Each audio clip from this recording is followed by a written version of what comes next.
Guys, my biggest fear when I come here is the host starts dancing with me. I don't dance. Like I'm too tangly and awkward. So I'm just like, when they start dancing at me, I'm like, no, please don't. Just hug me. Let's get on stage. They're gonna know I'm awkward enough already in a minute. I don't mean to do what I just did just now. I recently got dumped. Yeah, I want some kind of reaction. I don't know what. I don't know if I want you to be like, boo, or like, woo. I don't know what I want. That was the same, woo, via text. By a guy I had no idea I was dating. Like, the text was legit that long. Like, who has an Android in here? Gross. It was like one of 4 text messages.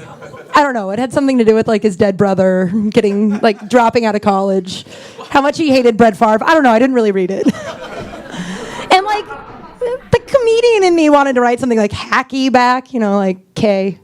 We all hate K. We hate it. Or like new phone. Who's this? So fucking hacky, right? Instead, I just sent him an emoji of me dodging a bullet. My dad called me the wrong name for 28 years. My name is Kym. That's important for the story. I feel like everyone knows that in this room. My dad called me Emily. I was like 28 years old, and I was in Denver, where I'm from, and we were at like a family friend Christmas dinner, like a couple of days before Christmas. And my dad was drunk. He's a drinker. That's why I'm up here. And out of nowhere, he goes, you know, when you were born, your mother wanted to name you Kimberly, and I wanted to name you Emily. Obviously, your mother won, so I've been secretly calling you Emily for the last 28 years. And I thought about it for a minute, and I was like, you've never called me by my first name, except for like maybe 4 or 5 times when you were like furious at me as a child. And without skipping a beat, this man goes, yeah, Kimberly's a dumb name. So a couple days later, I'm at Christmas, like with my aunts and uncles, like 20 of us, right? And I'm obviously still like outraged. I'm telling this story and I'm really mad. And my whole family, like one by one, like looks at him and again, takes a big bite of food and goes, what? I like the name Emily. Before we said goodbye, I was like, you know what, man, just so you know, like, I really don't talk about you a lot on stage. Like, I don't have a lot of jokes about you. I just talk about how you call me Emily. And he goes, okay. And I was like, I mean, you're gonna die. Can we just, like, agree mutually that my name is Kimberly? And he looks at me and goes, listen, man, I don't know what you want from me. I like the name Emily. My mother was an interesting character, too. She's kind of, like, she's alive, but she's, like, off the grid. I don't know, that's a whole other... But she, like, I don't know how regular moms were supposed to be, so these are the experiences I have of a mom, right? Like, I realized, like, when... Like, I heard, like, when you were a kid, and you're like, yo, Mom, something's under my bed. Like, your mom's probably all, like, looked under the bed and was like, oh, nothing's here, let's look together. Something like that, right? I feel like that's motherly. I would be like, Mom, something's under my bed. And my mother would fly up onto the bed and go, well, what do you think's under there? Another time, she dared me to eat a spoon. I was 10, dared me to eat a spoon of wet cat food. She's like, you do this dare, I'll pay you $20. I was 10. I was like, okay. So I take this big spoon and I get it like this close to my face, and she grabs my elbow and she goes, wait a minute, does this make me a bad mom? I was like, Terry, I think that ship sailed a long time ago.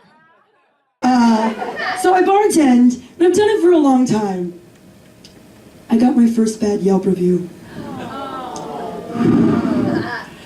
First of all, I didn't wait on this dude. He was at a table. This is what the Yelp review said. It said, the service is great, the food is great. Our 1-star ding is because the bartender felt the need to tell anyone who would listen her pitiful stories. Right? And all my coworkers are like, will you just let it go? I'm like, no. Kyle Parks, you're fucking going down, is what's happening. I'm crazy, I have a ton of free time. You don't want to tango with me. So every single day, I'm like up there, and I'm like, I tell every single person that comes to the bar, and I'm lovable. Everybody loves this. I mean, I'm a nightmare behind the bar, but everyone's laughing pretty hard, right? So at least you're having a good time. If I was your bartender, you'd have a nice time. First of all, Kyle, I'm super mad about this. This happened like 3 weeks ago. I'm still stewing. Kyle, you're sitting at a table with your girlfriend. So let's get this straight. Your girlfriend's boring you, so you zone out, eavesdrop on a conversation you're not a part of, get bored there, and then you yelp about it? I'm so mad. And my boss is like, when are we gonna let this go? Because he knows that like I get like I think I have OCD, maybe. I don't know. I like fixate on one thing. I'm up to like 12 new Yelp reviews. Good ones. So this is my plan. As soon as I get 20, I'm gonna first make a fake Yelp profile. Then you have to get like a fake Facebook thing, you gotta get a fake email. I understand the legwork behind it. It's fine. I know you're all thinking about the background things. I've thought this through. So then I'm going to go on there, and then I'm gonna compliment all the bartenders. That way he knows it's not me. I'm gonna be like, I think all of them are very lovely, and then especially that tall, quirky brunette that feels the need to tell everybody about her life. And then I'm gonna go on there as me, and I'm gonna be like, really, Kyle Parks? Really? What about August 3rd? What about July 20th? What about July 15th? I don't think those people hated it, and I'm gonna list them all. So I was trying to get a Yelp review from some customers. Now, hopefully I can, because I need both hands for this. It's new. So they're sitting there and they're explaining how they're gonna give me a good Yelp review, and the girl's like, yeah, we really like your stories. We'll mention how much we love your stories. And I was like, in my Batman impression? I haven't mentioned the Batman impression thus far to them. And they both look up and they go, what? Rachel. That's it. I know, that's why I sound so husky, because I've been doing it all day. I feel like I need to watch the movie again so I can find out more stuff that he says. All right, guys, I've been Kym Kral. Thank you so much.